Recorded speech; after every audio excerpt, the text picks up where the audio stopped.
రాష్ట్రపతి ద్రౌపది ముర్ము ఇవాళ హైదరాబాద్కు రానున్నారు. ఇవాళ నుంచి 22వ తేదీ వరకు బొల్లారంలోని రాష్ట్రపతి నిలయంలో దక్షిణాది శీతాకాల విడిది కోసం బస చేయనున్నారు.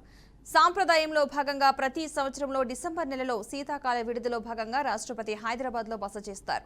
ఈ మేరకు ఈ సంవత్సరం కూడా షెడ్యూల్ను కొనసాగిస్తున్నారు. ఈ 5 రోజుల పర్యటనలో భాగంగా రాష్ట్రపతి పలు ముఖ్య కార్యక్రమాల్లో పాల్గొంటారు. డిసెంబర్ 21న రాష్ట్రపతి వివిధ వర్గాల ప్రతినిధులతో సమావేశమవుతారు.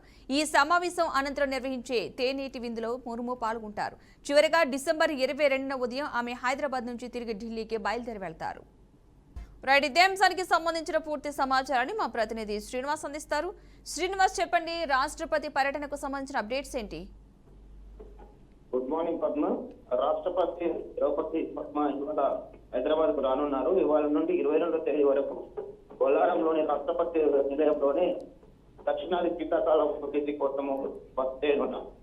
సాంప్రదాయంలో భాగంగా ప్రతి సంవత్సరం డిసెంబర్ నెలలోని శీతాకాల సంబంధించినటువంటి భాగంగా రాష్ట్రపతి హైదరాబాద్ లో బస చేస్తారు.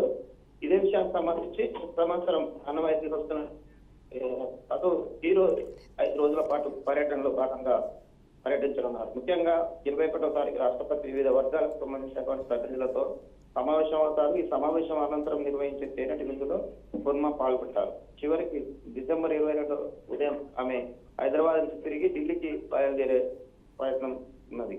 అయితే శ్రీనివాస్, ప్రత్యేకించి ఈ 5 రోజుల పర్యటనలో ఏమైనా సమావేశాల్లో ముఖ్యమైన అంశాలపై చర్చించే అవకాశం ఉందనుకోవచ్చు అంటారా?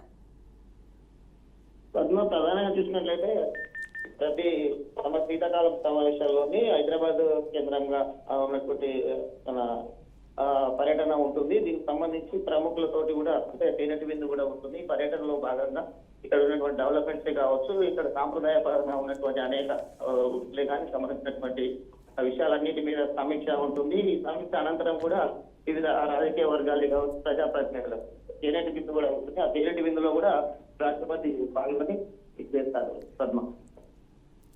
Okay, right. Thank you Srinivas.